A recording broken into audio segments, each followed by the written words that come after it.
Good morning. Welcome to Member Focus Monday. I'm Cristina Schaefer, Social Media Manager for HAR. I'm joined this morning by Certified Financial Planner Mark Connely. I'm so sorry, Mark. Welcome. Oh, thank you. Thank you. Howdy, everybody. I'm happy to be on. Thank you. Thank you so much for joining us. So we have a lot to discuss this morning, and we've never discussed financial planning on this program, believe it or not. So this was a very welcome topic, and I'm very happy you could be here today, Mark. And I'm sorry for saying Mike. I've said your name 15 times this morning, but It's all good. that's how it goes. So Whatever you want to call me, it's all good. I won't call you Hey You. How about that? So, Mark, if you could, just a brief self introduction, who you are and what you do, so our members can learn a little bit about you. You bet. I'm actually on here with some of my business partners, Larry Mott and Sandra Berger. So they are also here participating today. And my name is Mark Connely. Been in the financial planning business for 25 years and work with a lot of realtors. So we're about really empowering families and our realtors to experience purpose and freedom and abundance around all things money. So our mission of our firm, Wealth Design Group, really is to inspire and coach our families, our realtors, on the truths of investing and then design a plan that's going to support their purpose. And so that is that's a big mission. And so, we love having opportunities like this where we can get some great information that will be helpful out to everyone so that they can have freedom in these crazy times that we live in around all things money. And, Yeah, so we'll see if we absolutely. can help everybody out on the call today. I bet you we can. Yeah, that would be wonderful, and I'm sure they're looking forward to hearing what you have to share. We actually heard about you from one of our realtor members that suggested you and said that you guys are amazing and have great classes for realtors as well, which we're going to talk about a little bit later. Mark, we've had a few economists and data analysts on our program, and we've all asked them all this question this year just to get their perspective. So I want to hear from you with the upcoming election. How do you think that is going to impact the stock market? Yes. And that is the $1 million question. So we'll kind of dive into a little bit around that. I always say that, before you even talk about what's the impact going to be on the stock market, Hmm. here's another question that I have people to kind of propose. It's what's going to even happen with the election? Who's going to win? And I think that a lot of times we think we know, and I always put out there and I say, we don't even know who's going to win the election. I mean, you can go all the way back to, Dewey, Truman, and people thought that they knew, and it came out different than they thought. We had Bush, Gore. We had, last time with Hillary and Trump, and it's like you didn't know, up until the last hour who's going to win. And so I would assert that we don't know who's going to win, and then I would assert that you actually don't even know what the market's going to do. I get it. There's a narrative out there, and I would say more of the narrative that you hear is that Biden could be bad for business, and therefore there could be a uh, a stock market decline if he was to get in. Now that also could just be because we're here in Texas, and that might be the narrative here, and it could be different elsewhere in the country. But that's probably the most common narrative. So the question is that is that how it will play out? Well, let me give you some other narratives that were very common. Even the realtors that I work with that were Trump supporters, the last time that he won, even though they were excited, you know how many phone calls that I got where it was, hey, I'm glad Trump won, and why don't we get some money out of the market though? Because I think that, that was the narrative at the time that the market would not react well. And it was actually totally opposite of that. I can go back to how many phone calls I got when it was Obama and he's going to be terrible for business. And that's just not how it played out. Couple of I kind of pulled a couple data points that I thought were interesting. We'll go all the way back to Ronald Reagan and look at the different regimes of whether you have Republicans or Democrats and impact that it has. If I look at just like the S&P 500, 500 largest U.S. companies, With Ronald Reagan, it was $1 grew to $3.80. Okay, so $1 million would have grown to 3.8 million. George Bush, $1 to $1.79. So a million grew to 1.7. Clinton, a million to 3.5. Then you had George W. Bush, where we actually had a decline. A dollar went to 79 cents in the S&P 500. Now some of the other categories in the markets actually did increase. Obama, 1 million to 2.9. Trump through December of 2019 was 1 million to 1.5. So the point that I make when it comes to this is, number one, we just don't know. And I've seen more wealth destroyed by people thinking they know, attempting to time the market to some extent of getting in or getting out based on their beliefs. And I found that that destroys more wealth than anything else when you get into trying to time the market. Here would be what I would say. What it does in the short term is what it does in the short term. But the reality is, no matter if you've got Republicans or Democrats or who the president is, number one, you're going to realize, well, they're not king. This is the United States of America. Okay, there's there's Congress and the Supreme Court. There's more than just the presidency. And businesses always find a way to make money. Now, it could be that under the different regimes, it'll be the different businesses that profit than other ones. Yeah, okay, fine. That could definitely be true. I would encourage everybody to just buy them all, because you don't know which ones are going to be the ones that do well. And when you have that, when you realize the market is, I think capitalism is a far more powerful force than whoever the president is, which is short term anyways. I mean, maximum it's going to be is 8 years. And in the scheme of investing for a lifetime, that's really short term. And so, yeah, the market, this day and age with, everybody obviously, watching this on Facebook and whatnot, one little thing always makes the market do these movements. But in the short run, if there was a way that you could somehow get in when it's going to be up and out when it's going to be down, well, that sounds great. The problem is nobody has figured out how to do that. So I always encourage people to say, we don't know who's going to win, and we really don't know what will happen no matter who wins.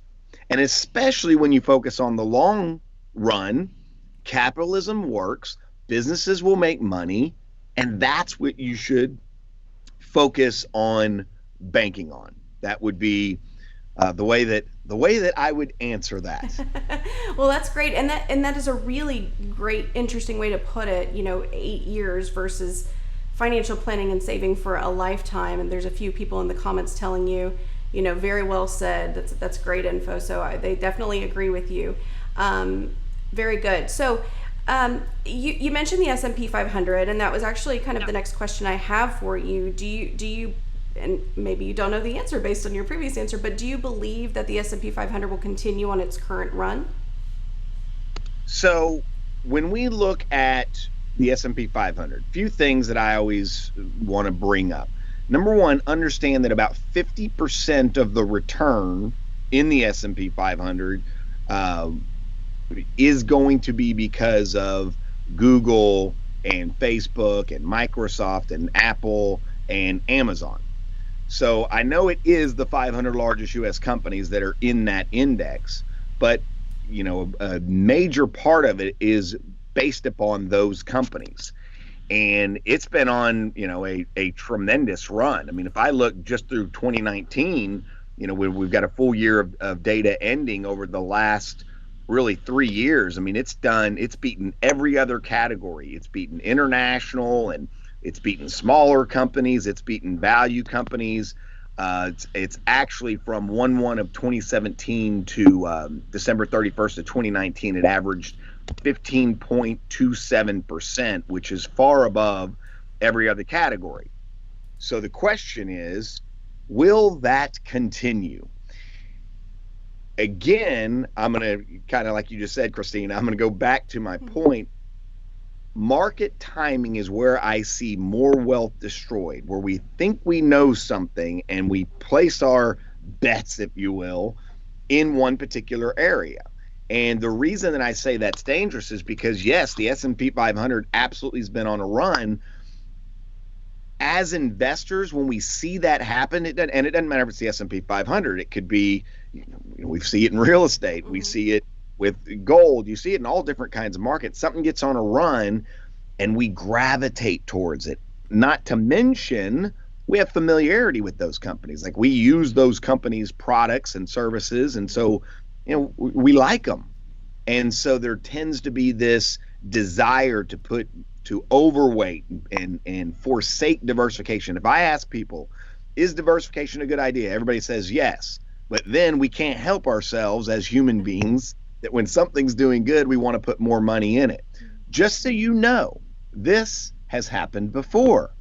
Anybody remember the late 90s when the S&P 500 went on a big run? It was actually a 5-year run from 1195 to 331 of 2000.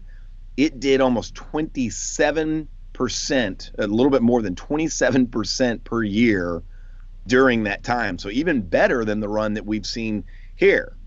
The problem is, if you said at that point in time, all right, that sounds great, put all my money in that space, 10 years later, you know what your return on the S&P 500 was? Pretty much zero, a little bit more than zero, and that's 10 years. Now, does that mean that's what's going to happen this time? Who knows? You can't predict it. What it does mean, though, is have some money in the S&P 500, but have some money in the international markets, have some money in the small categories and in the value categories. Because every one of those other categories in that 10-year run that I just gave the example of from 2000 to 2010, every one of those other categories did better. Or if I even go all the way from 2000 to 2019, if I look at the 12 major categories in the markets, the S&P ranked number 9. So there were still 8 categories that did better. So you just don't know. And that's why I believe that when you look at long periods of time, capitalism plays out, as I said earlier. There's great returns to get from the market. You should also have your real estate. You should be in the market. And in the market, you should diversify. And if you do that, you can get the results that you're going to need over time to be able to get yourself, why are we even doing it? You're trying to get yourself to the point of being, financially independent by some age, whatever that, some of you, maybe that's 55, some of you, maybe 65. And there's great returns to be had if you don't get in the guessing game or the try to get rich quick or fall into the traps of hurting mentality that we have and always going after what just finished doing good. It's hard to do the right thing when it comes to investing. It's hard to buy the stuff that's not doing good. But that's everybody, you want to sell, you want to buy low and you want to sell high.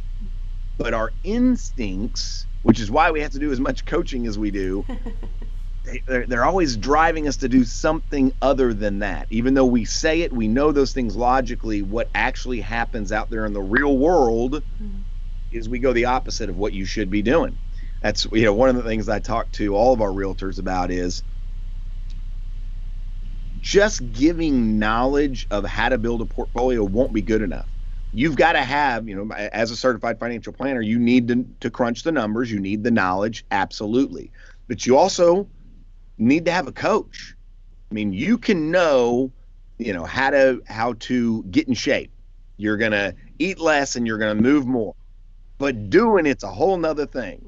And that's why coaching is so important to the financial planning and investing aspects. Sure. Absolutely. Very good. And you can compare it to real estate as well. A consumer can find a property on HAR.com, but can they write their own contract? Well, no, they need a realtor for that. So very good. Yeah, they've got to engage a realtor and tell them how they're feeling so that, there's and help. I see the realtors we work with, the way that they help clients and coach them to get them into what they really love and that brings them joy in their lives. Like, I see that all day long. Absolutely. And so, Like, I get it. Yeah. I get it for sure. So historically, when there's a rise in unemployment, many people get into real estate. Just HAR, since March, we've added 4,000 new members just since March. And we're currently at a record number, over 41,000 members. So, a lot of new people getting into real estate, but we do have, again, over 41,000 members. So what advice would you have for those members when it comes to budgeting, especially for those newer members that are just getting into this? Budgeting. Yes. So the advice is going to be very good for those new members as you're growing, which is awesome, by the way. Mm-hmm. The What we'll find, though, is even the successful realtors that right now on this call, you're probably going, yeah, how do we do budgeting? Because I've found no matter how much someone makes, it's like cash flow, is flowing through their life, and then it's like the river, and then it dumps out in the ocean, and everybody, no matter how much you make, we always wake up and we go, where did all that money go I made? Mm-hmm. Like, we see that all the time. And so, we talk about budgeting and we talk about cash flow, and it's interesting that sometimes we cringe at the thought of a budget, or you've tried to do budgets and they just never seem to work out, especially when you're on a commission, because you have big chunks come in and then sometimes you don't have anything, and so you can never really have a budget. If you think about it, what do we always do? This kind of gets back into the way humans are wired and how we operate. Our lifestyle tends to totally go up with our income as it increases. Mm-hmm. You see this a lot when you ask someone what you made 5 years ago, and they'll say, oh yeah, I make way more today than I did 5 years ago. How much more are you saving? Oh, not really a lot. And that it's this financial gravity, or that, all your money comes in and then it seems to go out the door. We also call it the treadmill. You take your money and you deposit your paycheck in your checking account. Maybe you're being prudent, so you move some to your savings account, and inevitably, what happens? You move it, you say, well, we need this money, maybe an emergency comes up or an opportunity, or maybe you just want to take a vacation, get back out and travel with all this stuff going on. And then it goes back into checking, and then it just repeats over and over and over, and you feel like you're never making any ground. Cash flow is a big deal. So, when we look at really the cornerstones of what we work with our realtors on, it's number one, to protect them, make sure they eradicate exposures they have to financial threats. Number two, it's the investing. How do you invest in a way that's empirically tested and that's more mathematically based, instead of trying to speculate on things like who's going to win the election and with the election, what that would mean for the market. We don't want gambling and speculating. Then it's the tax strategies, which we'll get into that here in a second. Mm-hmm. How do you reduce, defer, eliminate? But the last one's cash flow. What could you do to get out of that treadmill? How can you maximize the cash flow? I talk to realtors about this. If I asked you, would you like to have $5 million or $4 million? They're all going to say $5 million. However, if I said, would you rather have $5 million that generates $200,000 a year of income, or $4 million that generates $280,000 a year of income? Different answer. And being that real estate, you kind of get that concept. It's about cash flow. We use a system called Flow that is designed to improve cash flow, to make our realtors more successful with their ability to save, to make them more in control of their money. Because the way that we currently do it with budgets and trying to manage things is we unconsciously consume our money, and that's why we wake up and go, where did it go? Mm-hmm. Is there a way that you can consciously consume? And there is. You just have to disrupt the pattern. And it's brilliant and super effective, but it's actually easy. Mm-hmm. Quit depositing your paychecks directly into your checking account. Build a reservoir account, where you're depositing money, and then then you have the dam, and you're going to open a stream that comes out to pay yourself.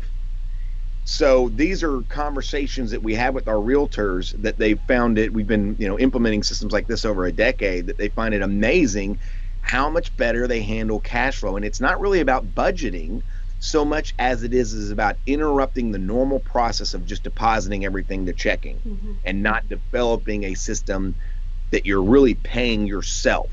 And then you can use that system as your reservoir gets bigger to then go out and do a real estate, to build what we call cash flow engines, to do a real estate deal, to do a business deal, to maybe invest some in the market, whatever it is that you're trying to do, and then do those things on a tax advantage basis wherever that we possibly can. Yeah, that's wonderful. Thank you. So I do have a few more questions for Mark, but if you have any questions for him, type those into the chat and we can get to those in a bit. So you did mention some tax advantages already, so I want to dive into that a little bit more. What would you say is the best avenue that realtors can save money but also take advantage of some tax advantages? Yeah, you bet. And one of the great things about being a realtor is you've got, in all likelihood, most everyone on the call, you've got, this income coming in, and you've got 1099 income. So number one, you've got a business established, of which anything and everything you can run through that business on a tax deductible basis is a great idea. I mean, we consider one of the cash flow engines having your own business. And we think that that's a big deal. Through that business, there's a lot of cool things that you can do. You can do solo 401k plans. You can do SEP plans. You can do profit sharing plans. You can do defined benefit. You can put up to a typical plan, almost $57,000 per year, that if you wanted to save that much, you could put into the plan and totally avoid having to pay taxes on that money. Then you can invest that money. You could put it, you also have the option that if you did like a 401k, you could put a Roth feature on it. So that way you're kind of looking at it differently. You're saying, instead of taking the tax break today, I'm going to put some of my money in the plan where I'm going to go ahead and pay tax on it today, knowing that no matter what it grows to in the future, now I'll be able to take some tax-free income there. And of course, real estate. There's all kinds of tax deductions you can get with investing in real estate and using depreciation and strategies there. So we strongly, of course, encourage that as well. And then any investments that you do that are taxable, the key is, how can I at least make them tax efficient? So again, if you have a lot of buying and selling, that generates a lot of taxes. So you've got to come up with a plan that is going to factor in, how can I have more of a buy and hold and get things more into the long-term capital gains category, which generally is going to be a lower, it is right now, we'll see what it is a year from now, that is normally been a lower tax rate than obviously income taxes. However, we never know what taxes are actually going to be in the future, just like we don't know what the market's going to do in the short term, and we don't know who the president's going to be. So we encourage everyone, we say, diversify, just like to diversify in your investments, you should also diversify in the tax strategies you're using so that you've got lots of options available to you. And don't put everything that you're saving into a retirement plan, even though I just talked about them in a good light. If that's all you can save, I wouldn't put it all in a retirement plan, because you can't touch that till you're 60. And if you trap your money, well, then how are you going to take advantage of opportunities that present themselves? A business opportunity, a real estate deal, whatever it is. Because I hear people say all the time, oh, so-and-so, they did this deal and they got lucky and, made millions. Did they get lucky? Or were they prudent and had a war chest of money and capital that they could get to when opportunity presented itself? Right. There you go. Wonderful. Thank you. I did have a question come in from Andrea. She asked, how do you recommend, this kind of goes back to the budgeting here, how do you recommend to split a commission? How much for savings? How much to pay off debt? How much to run your business, etc.? Got it. Absolutely. Andrea, that is a fabulous question. And if everybody would write this down, I've run thousands of financial plans where we're putting all these complicated projections in there to try to figure out how much you have to save in order to be financially independent by age 65. And it almost always comes out to be 20%. If you can save 20% of your gross income, so if you make 200,000, you need to save 40,000 a year and put that away, I'm telling you, in all likelihood, everything is going to be just fine. Then you're free to spend the rest. Now, I would encourage you to also do another 20% back into your business to really develop and grow that. Mm-hmm. That is a wise investment as well. I would say that at a minimum of 20%. But as far as how much do you need to save, it's 20%. And that's the biggest difference that some of these when we do the flow system is it focuses on that particular number. Now, sometimes people hear 20% and they're like, that's crazy. I'm not gonna be able to do that. You know what? If you're doing 5, then focus on getting to 6%. Mm-hmm. If you're doing 6, focus on getting 7, and up it once a quarter, 1%. You'll find you can get there. You can get there pretty quickly. Okay, very good. I think that's going to help. Let's see here. We do have Ron had a question about new tax changes. He said, "How does the new tax changes with standard deduction affect rental property investments?" Don't know if you have. Well, yeah. So as far as the new tax rates on that, Mm-hmm. with the rental properties, that's not a category that we will deal with specifically. Mm-hmm. We actually have our CPA firms that we work with that will get very much into the specifics of how to get maximum tax deductions for that particular part of it. We focus more on the retirement plan tax deductions, the investment portfolio tax savings.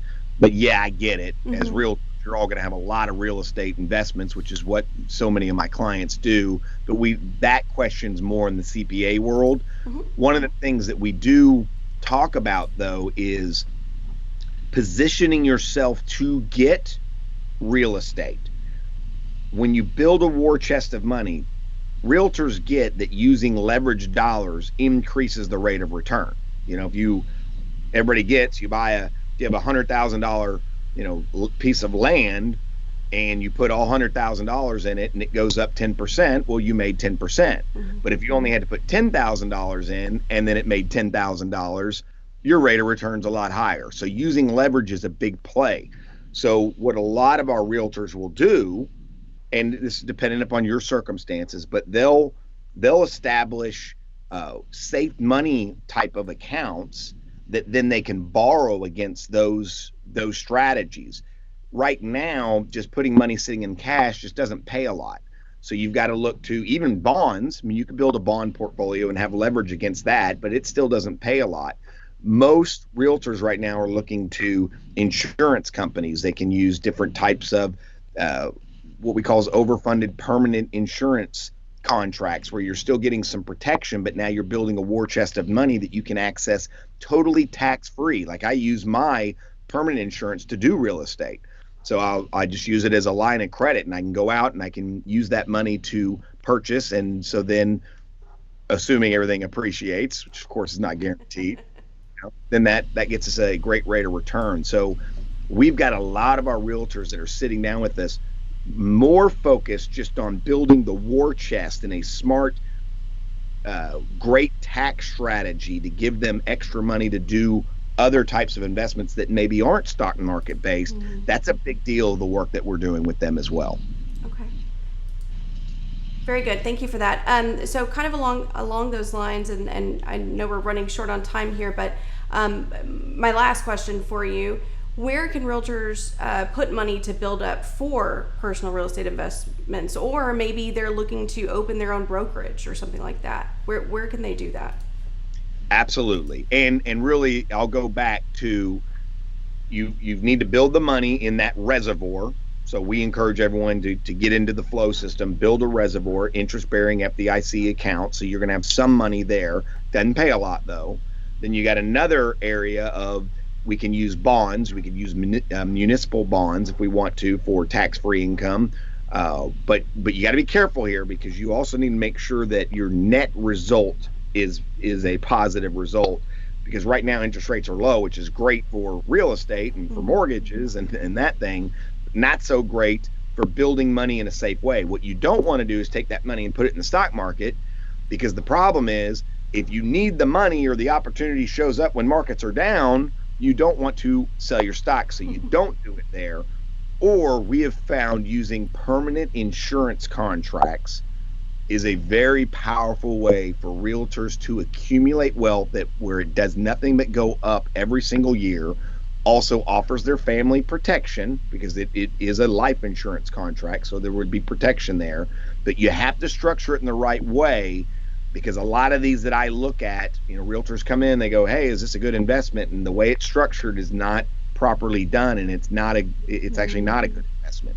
You do it the right way, you can build a lot of wealth that you will never pay tax on, and be able to do a lot of real estate deals with that, or use it to start your own shop, whatever it is, building cash flow engines and all those things.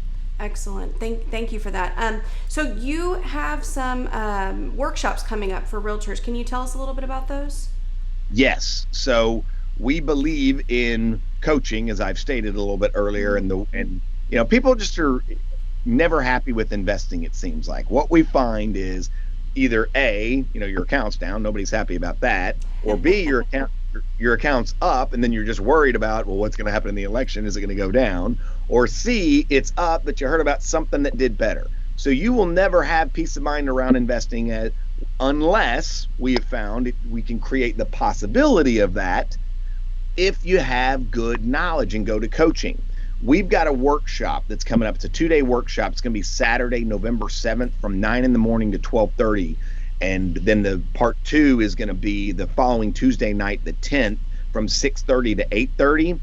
However, I want to cover all the contents of what we're going to be in that workshop. This Wednesday night, I'm going to do just a quick Zoom call for 15-20 minutes tops at 6:30 in the evening this Wednesday night. If you could send out the link so that people could register to that, hop on. I'm going to do a full explanation of what the workshop is. The quick one that I'll say right now is, really there's 2 different worlds of investing that are out there. There's the world we're so used to.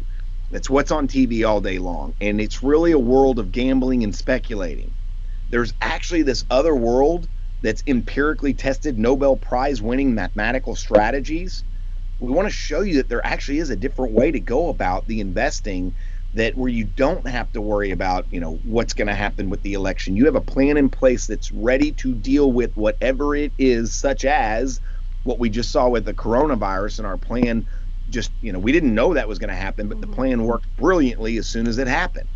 Well, we want to explain that, and that's what the 2-day workshop is for people to really get that, because we found that it does empower them to experience having purpose and freedom and abundance around all things money. They'll know the truths of investing. So if you'll zap out the registration page, I just want you to hop on just this Wednesday night, 15 minutes. I'm going to give a deeper explanation of that, and then you could decide if you wanted to enroll in the more extensive November 7th and 10th 2-part workshop.